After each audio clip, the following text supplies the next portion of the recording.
दोस्तों mains exam UPSC में आपको डेफिनेटली रैंक्स ला के देगा। लेकिन अगर आप मुझसे पूछो सबसे डिफ़िकल्ट पार्ट क्या है इस पूरे एग्ज़ाम प्रोसेस का, तो मेरा आंसर है प्रीलिम्स। इस लेक्चर में हम ये बात करेंगे कि हम प्रीलिम्स में बार बार क्यों फेल होते हैं, why do we fail prelims again and again. हम उस ट्रैप से बाहर नहीं निकल पा रहे हैं, कुछ रीजंस जानेंगे एंड उसको हम कुछ रियलिस्टिक सॉल्यूशंस के थ्रू एड्रेस करने का ट्राई करेंगे। बहुत सिंपल वे हम देखेंगे कि कट ऑफ क्या है यूपीएससी का, जो एक्चुअल एग्ज़ाम आपने दिया हो, प्रीलिम्स अगर आप दे चुके हो तो उस हिसाब से आप देख लो आप कट ऑफ से कितना गैप रखते हो। कट ऑफ प्लस माइनस 15-20 जिस भी जोन में हो उस जोन को आप नोट करो। अगर आपका फर्स्ट अटैम्प्ट है तो फिर उस केस में आप कैसे कहोगे कि मैं कैसे ढूंढ लूँ, तो आप 4 to 5 P Y Q solve करो यूपीएससी के, and 2 to 3 full length test ज़रूर 2-3 कोचिंग्स के अलग अलग एक बार सॉल्व करके देखो कि आप कट ऑफ के कहाँ लाई कर रहे हो। अगर आपका फर्स्ट से ज़्यादा अटेम्प्ट हो चुका है, मतलब आप एटलीस्ट एक प्रीलिम्स दे चुके हो, तो फिर अपना रियल पेपर उठा के ही देखो। अब इसमें हम डिस्कशन कैसे करेंगे, देखो सबसे पहले जो मैं बात करने वाला हूँ इसे कहते हैं हम नॉर्मल कर्व डिस्ट्रीब्यूशन, या फिर इन्वर्टेड कर्व, या फिर बेल शेप्ड या इन्वर्टेड बेल शेप्ड कर्व। दुनिया में जितनी भी चीज़ों को पॉपुलेशन के साथ में आप डिस्ट्रीब्यूट करते हो उसमें लगभग यही कर्व बनता है। इसका मतलब ये है कि मतलब मान लो मार्क्स है या टैलेंट है या कुछ भी है, तो ये अगर ज़ीरो है और ये 100% है तो मिनिमम लेवल पे बहुत कम लोग होते हैं, फिर एक ऐसा जोन होता है जहाँ पे बहुत ज़्यादा लोग होते हैं, फिर एंड में इस तरह से लोग होते हैं। मतलब एक ऐसा जोन होता है जो मिड जोन है, वहाँ पे मैक्सिमम पॉपुलेशन लाई करती है, राइट। इसमें हम बात करेंगे, एक तो ये जोन है ये वाला यहाँ से लेकर यहाँ तक, जहाँ आप सपोज़ किसी अटेम्प्ट में पेपर 1 में रेड वाला हमने जीएस माना है एंड ब्लैक वाला सी सेट माना है।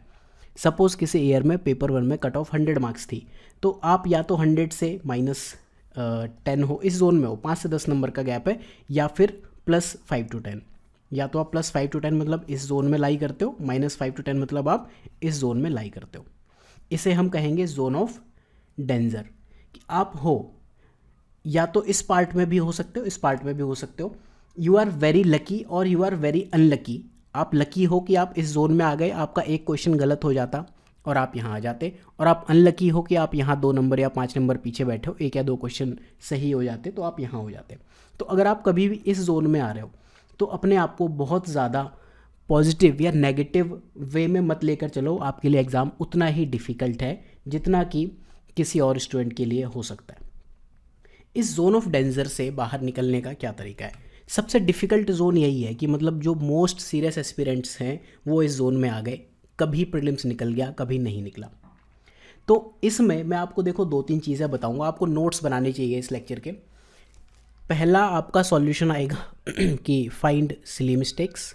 दूसरा, उन सिली मिस्टेक्स का करना क्या है उस पर हम बात करेंगे। पी वाई क्यूज़ का रोल क्या है, 2 चीज़ें, राइट। और तीसरा कि आपको ट्रैप्स में नहीं फंसना है कि आप अननेसेसरी एक आइडलिस्ट प्रिपरेशन में चले जाओ, कि आपने 5 ईयर प्लान बना लिया कि मैं 200 घंटे में या 120 घंटे में या 120 घंटे में पॉलिटी ख़त्म करूँगा या 1000-1200 घंटे में जीएस का कोर्स ख़त्म करूँगा। उस ट्रैप में भी नहीं फंसना है।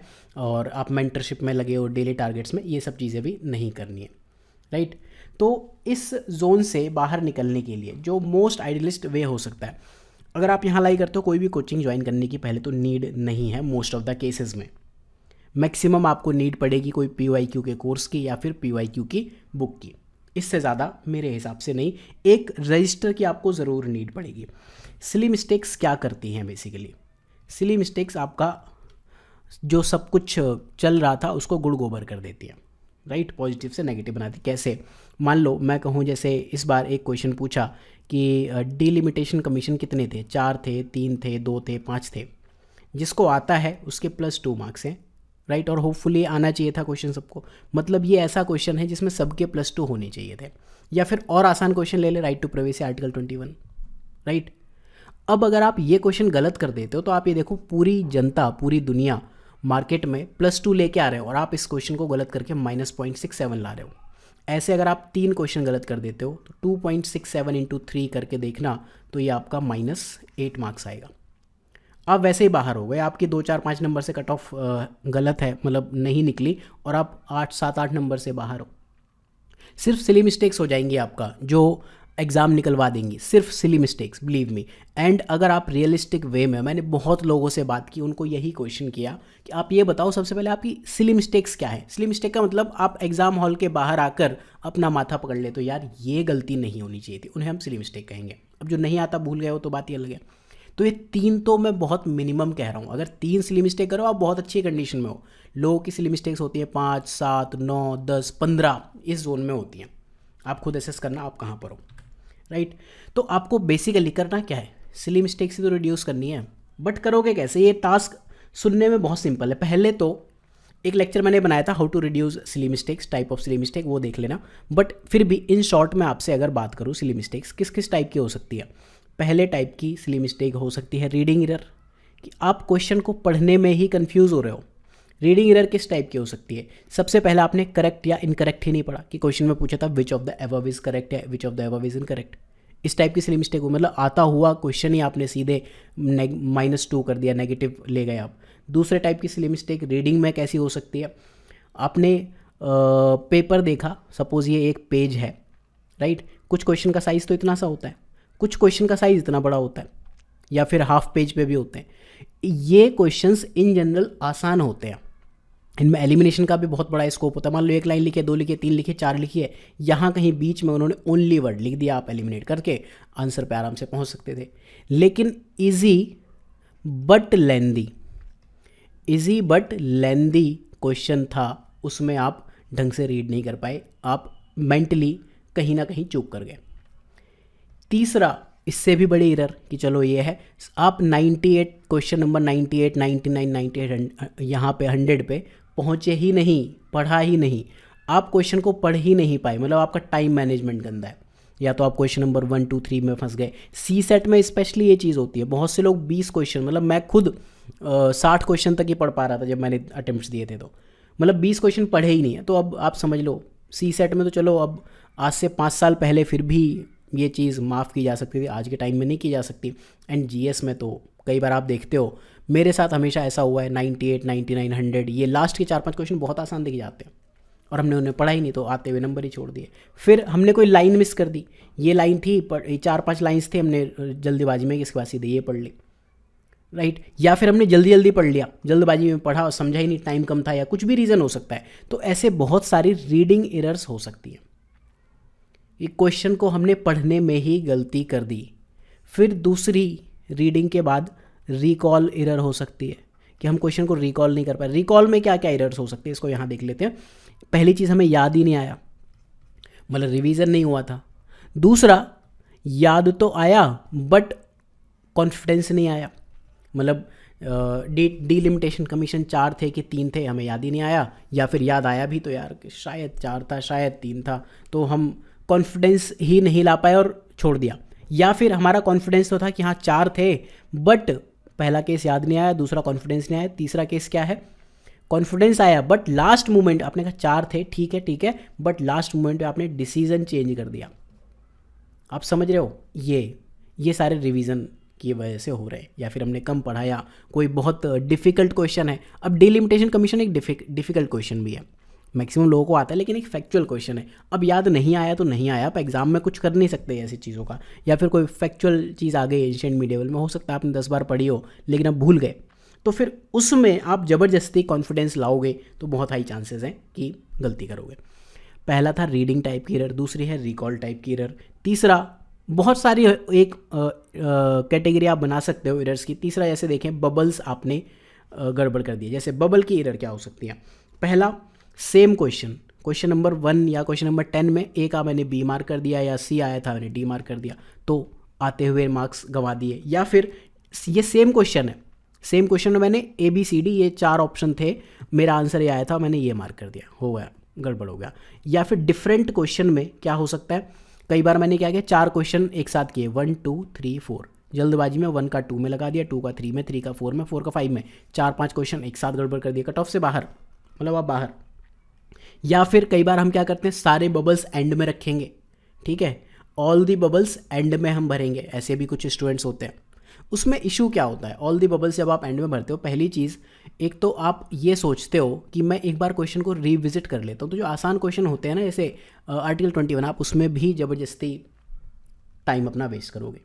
और दूसरा, बहुत जल्दी होती है, टेंशन बहुत होती है, और उसके साथ तीसरी इशू क्या होते हैं कि आप पेपर में राउंड 2 या राउंड 3 में पहुंच ही नहीं पाते। इस तरह की बहुत सारी कैटेगरीज ऑफ एरर्स हो सकती हैं।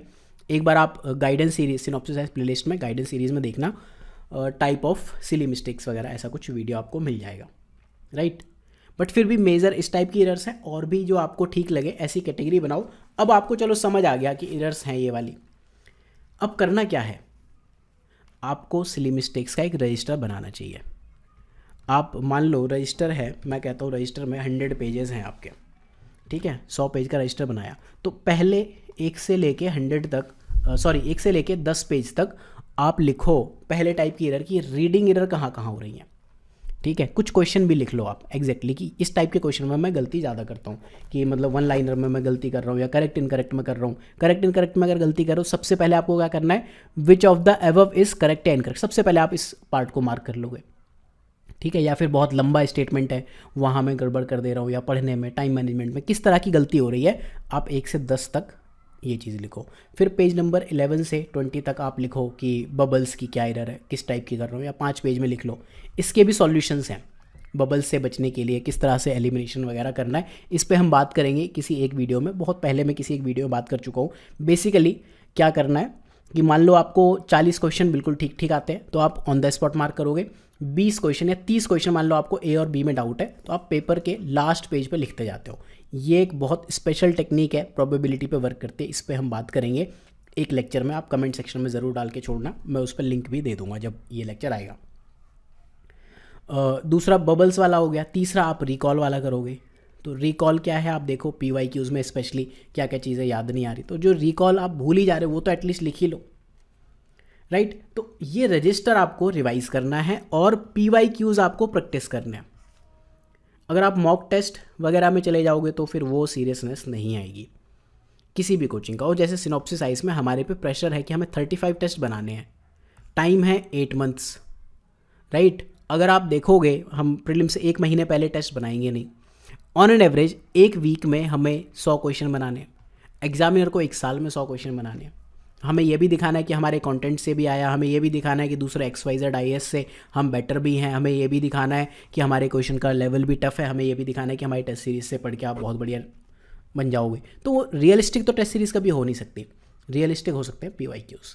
आपके लिए UPSC के अगर 40-45 साल के PYQs ख़त्म हो जाएं, तो जो नॉन CSE हैं, जैसे डिफेंस के एग्ज़ाम्स हो गए, जियो साइंटिस्ट के एग्ज़ाम्स हैं, इस तरह बहुत सारे UPSC के एग्ज़ाम्स हैं, आप 2024 के उठा लो, 23 के उठा लो, 22 के उठा लो, जितने साल के कर जाओ, एक एक करके ईयर बाय ईयर आप चले जाओ। कई बार क्वेश्चन रिपीट भी हो जाते हैं। तो आप क्या करोगे, एक लेक्चर में मैंने 2 बातें की थी कि आप क्या कर रहे हो, टाइम वेस्ट कर रहे हो। ये सब चीज़ें करके आप एक सेंस ऑफ अर्जेंसी क्रिएट करते हो अपने लिए, जो सोचा है अभी करो। ये काम आप ऐसा नहीं कि ये रजिस्टर आप बनाओगे मार्च या अप्रैल में, नो। अगर आप आज की डेट में अक्टूबर में हो तो अक्टूबर में बनाओ, नवंबर में हो तो नवंबर, दिसंबर है तो दिसंबर, जहाँ बैठे हो वहीं ये काम करो। यहाँ पे आपका काम करेगा परेटो प्रिंसिपल, बेसिकली जो कहता है कि 80% जो चीज़ें हैं वो सिर्फ और सिर्फ 20% रिजल्ट देती हैं, 20% एफर्ट्स, जिनको हम कहते हैं the vital few. The vital few, वो फ्यू चीज़ें ऐसी हैं जो आपको 80% रिजल्ट दे जाती हैं। ये आपका कहलाता है परेटो प्रिंसिपल। दूसरा कहलाता है पार्किंसन लॉ, जो ये कहता है कि आप जितना टाइम भी किसी चीज़ को दे दोगे वो उतना ही टाइम खा जाएगा, राइट। तो ये काम आपको अभी से करना है और एग्ज़ाम तक करना है, बजाय इसके कि आप किसी मेंटरशिप के प्लान में पड़ गए या 5 ईयर प्लान की मैं अभी 20 घंटे तो बिल्कुल बैठ के सोचूंगा, देखूंगा कि इन्वायरमेंट में क्या क्या पढ़ना है, फिर मैं 100 घंटे के लेक्चर्स देखूंगा। नो, 8 घंटे में इन्वायरमेंट, सिनॉप्सिस में बता देता हूँ जो चीज़ आपको सिलेबस खत्म करा देगी। 8 से 8.5 घंटे के लेक्चर्स इन्वायरमेंट के, निवेदिता मैम के 2-3 साल पुराने पढ़े, आज भी आपके लिए वैलिड है। रिद्धि मैम ने एंशियंट हिस्ट्री पढ़ाई है 8.5 घंटे में, I think, right. Rakhi ma'am ने, राखी जैन हैं, उन्होंने आई थिंक इकोनॉमी पढ़ाई है अराउंड 20 घंटे में। जिया सर ने मीडिएवल हिस्ट्री पढ़ाई हुई है, ये यूट्यूब पे पढ़े, मैं उनकी बात कर रहा हूँ। 8 से 10 घंटे आप एक बार देख जाओ, बुक पढ़ जाओ, सिर्फ मैक्सिमम क्या मिस होगा इनमें, मीडिएवल एंशिएंट में या इन्वायरमेंट। फैक्ट्स तो वैसे भी लोग 6 अटेम्प्ट करके नहीं कर पा रहे। तो आई होप कि आपको इस जोन से बाहर निकलने का समझ में आया होगा। अगर आप 100 इस जोन में हो तो आपका टारगेट होना चाहिए यहाँ पहुँचो, इस जोन में हो एटलीस्ट यहाँ तो पहुँच जाओ, और यहाँ अगर पहुँच पाओ इस जोन में तो वेरी गुड। अगर आप कट ऑफ से काफ़ी ऊपर हो +15 to 20 +130 आपके लिए सेफ़ है, सब कुछ ठीक है। बस एक चीज़ ध्यान रखना, कहीं आप तुक्के मार के तो इस जोन में नहीं पहुँचो। अगर इस तुक्के मार के इस जोन में पहुँच रहे हो तो इसका मतलब आप अगेन इसी जोन में हो, आपके लिए भी चीज़ें उतनी ही डिफ़िकल्ट हैं, बस ये ध्यान रखना। अब बात करते हैं, जो ये तो वो है जिन्होंने बहुत अच्छी तैयारी कर ली, बस किसी रीज़न से स्लिप हो गए।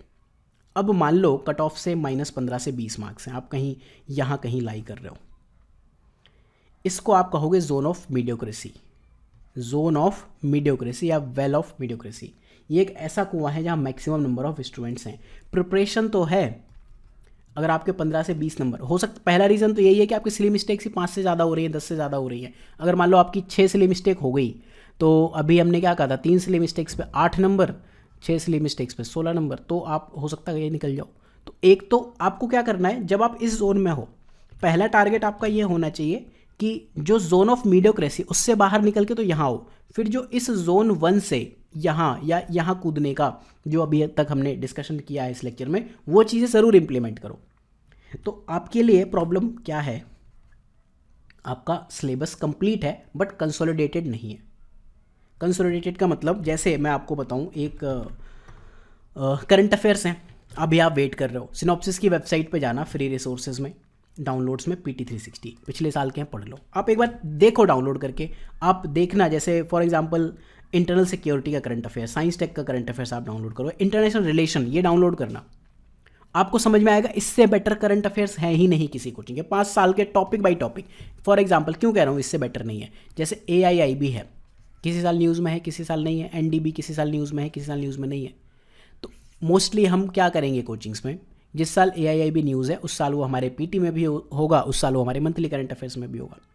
बट क्या आपको AIIB और NDB स्टैटिक की तरह नहीं पढ़ना चाहिए, राइट? तो IR में एक टॉपिक है इंटरनेशनल फाइनेंशियल इंस्टीट्यूशंस, IFI, या मल्टीलेटरल फाइनेंशियल बैंक, MFB। उसके अंदर ये सारी चीज़ें हैं। पहला UN की बॉडीज़ हैं, दूसरा ग्लोबल बॉडीज़ है, तीसरा रीजनल बॉडीज़ है। इतना डिटेल में दे दिया, पढ़ लो ये, राइट? कंसोलिडेट हो जाएगा। कंसोलिडेशन में कुछ सब्जेक्ट है, governance, social issues, science tech, security, IR और स्कीम्स। बेसिकली गवर्नेंस ये वाला नहीं, ये वाला। इतनी चीज़ें आपको स्टैटिक की तरह पढ़नी चाहिए, राइट? यहाँ स्पेशल कोर्सेज में जाना, यहाँ पहुँच के यहाँ आपको मिलेगा 2020 50-50 सीरीज़। यहाँ आप देखो कुछ सब्जेक्ट्स ऐसे हैं जिन्हें हम कभी पढ़ते ही नहीं हैं ठीक से, राइट? कभी हम नहीं पढ़ते ठीक से। वो सब्जेक्ट्स ये हैं, क्योंकि इनके लिए हम वेट करते हैं कि करंट अफेयर्स आएंगे। साइंस टेक हो गया, सिक्योरिटी हो गया, international relation, governance, social justice, ये 5 सब्जेक्ट है, इनके लिए कोई बुक है नहीं। साथ में ये टॉपिक्स जहाँ भी आप पढ़ रहे हो, जब आप मॉडर्न हिस्ट्री पढ़ रहे हो तो इन चैप्टर्स को ध्यान से पढ़ो। जब आप आर्ट एंड कल्चर पढ़ रहे हो तो ये टॉपिक्स ध्यान से पढ़ो, बस इतना ही करना है आपको। चीज़ों को कंसोलिडेट करना है। एंशिएंट मीडिएवल पढ़ रहे हो तो इंपॉर्टेंट टर्म्स हैं, 1 लाइनर अलग से लिख लो, सोसाइटी एडमिनिस्ट्रेशन की टर्म्स अलग से लिख लो, मैप्स अलग बना लो, कैपिटल्स हैं उनको अलग लिख लो, पोर्ट रिवर की टेरिटरी अलग हैं वो लिख लो। यहाँ पे डेमो में भी कुछ मटेरियल आपको मिल जाएगा, राइट? देन अगला क्या है, विजयनगर एम्पायर थोड़ा अलग से देख लो, लिटरेचर पे अलग से तैयारी कर लो, फिलॉसफी के जो चैप्टर्स हैं 6 टाइप की फिलॉसफी है, संख्या, योगा, उनको अलग से देख लो, रिलीजन अलग से देख लो, रॉक कट आर्किटेक्चर, ट्रैवलर, ये सारी चीज़ें अलग से आप कर लो। क्यों आप वेट कर रहे हो कि ये बुक रिवाइज करूँगा या ऐसा कुछ है? या फिर इंटरनेशनल रिलेशन में IFI हो गया, ऑर्गेनाइजेशन बॉडीज, ट्रीटी, नेबरहुड, ये सारी चीज़ें पहले से करके रखो ना। वेस्ट एशिया में मैप्स आते हैं बेसिकली, ये लास्ट के 2 टॉपिक। तो आप बेसिकली चीज़ों को कंसोलिडेट करो, पहली चीज़। तो जैसे आप कंसोलिडेट करते हो, आप इस जोन से, जो आप इस जोन में पढ़े हो, यहाँ से यहाँ आ जाओगे। अब यहाँ फिर अगेन जोन 1 में आपको वही सिली मिस्टेक, PYQ और रिवीजन, इन चीज़ों पे ध्यान देना है। सिली मिस्टेक का रजिस्टर आप भी मेंटेन करोगे। आपको बेसिकली क्या है, करंट अफेयर्स के लिए एक तो प्री और मेंस में सेग्रीगेशन करना है, वो सिनॉप्सिस के फ्री रिसोर्सेज से हो जाएगा, राइट? दूसरा, मेंस की प्रिपरेशन को 2 से 3 महीने स्टॉप करो। बहुत सारी कोचिंग्स आज की डेट में ये कहने में लगी हैं, be mains ready by December, January, February. नहीं होना है। अगर आप मेंस रेडी दिसंबर तक नहीं भी हुए, लेकिन प्रीलिम्स रेडी आप जनवरी तक हो गए या दिसंबर तक हो गए, तो आप अपने मेंस की प्रिपरेशन को प्री के 2 से 3 महीने पहले या एटलीस्ट 45 डेज़ पहले तक तो खींच ही सकते हो। लेकिन अभी आप अगर मेंस रेडी होने पे बैठ गए ना, तो मेंस तो आपका रेडी होगा नहीं दिसंबर तक। आप किसी भी कोचिंग को फ़ी देने में बैठ जाओगे, मेंस पे लगे रहोगे। GS4 जो आपका 15 से 20 घंटे के लेक्चर्स में कंप्लीट हो जाना चाहिए, उस पर आप 2 महीना टाइम दोगे। एसए में टाइम दोगे जिसका कोई टाइम होना ही नहीं चाहिए था। प्री और मेंस के बीच में एक वीक में एक ऐसे लिख लो, probably on not probably preferably on Fridays, क्योंकि फ्राइडे को एग्ज़ाम होता है। इससे ज़्यादा उसके लिए कुछ टाइम देना नहीं था, वहाँ पे अपना दिसंबर तक टाइम वेस्ट कर दोगे। ऑप्शंस थोड़ा थोड़ा पढ़ते रहो। तो instead of being mains ready by December और जनवरी और फरवरी, आपको प्रीलिम्स रेडी होना चाहिए एज सून एज पॉसिबल। तो जोन ऑफ डेंजर से, इस जोन से आपको यहाँ आना है और अल्टीमेटली फिर यहाँ से आप एफर्ट मारोगे यहाँ पर, या फिर इस जोन में आ जाओ।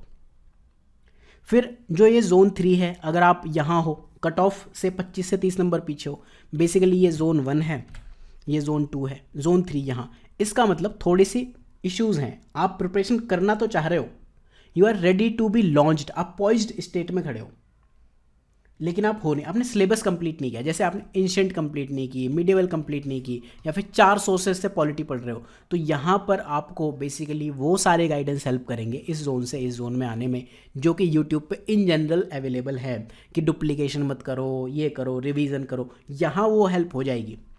तो चीज़ों को डुप्लीकेट नहीं करना है, सिलेबस कंप्लीट करना है, राइट। और एक चीज़ और है, अगर आपके लगातार 2-3 अटैम्प्ट हो रहे हैं और 25 से 30 नंबर या 40 नंबर इस जोन में आप आ रहे हो, एक बार बैठ के सोचो ज़रूर कि क्या आप इस एग्ज़ाम के लिए बने हो, या फिर आप जेन्युइनली वो एफर्ट्स दे रहे हो जो इस एग्ज़ाम के लिए ज़रूरी हैं। जैसे कहाँ एफर्ट्स मिस होते हैं, जैसे आज के टाइम में आपको ये पता होना चाहिए कि 40 साल नहीं तो 25 साल के PYQs तो ज़रूरी हैं प्रीलिम्स में। अब बहुत सारे स्टूडेंट्स कई बार कॉल करके पूछ ले, सर अगर मैं 10 साल की कर लूँ तो हो जाएगा? भाई नहीं होगा। आप अपने आप को दिलासा मत दो कि मैं अगर ये कर, दुनिया का टफेस्ट एग्जाम आप लेके बैठे हो, शॉर्टकट्स ढूंढ रहे हो, कभी आप हैंडआउट्स में, कभी मेंटरशिप में, कभी शॉर्ट नोट्स में, कभी 10 साल के या 5 साल के PYQ में, कभी टेस्ट सीरीज़ में।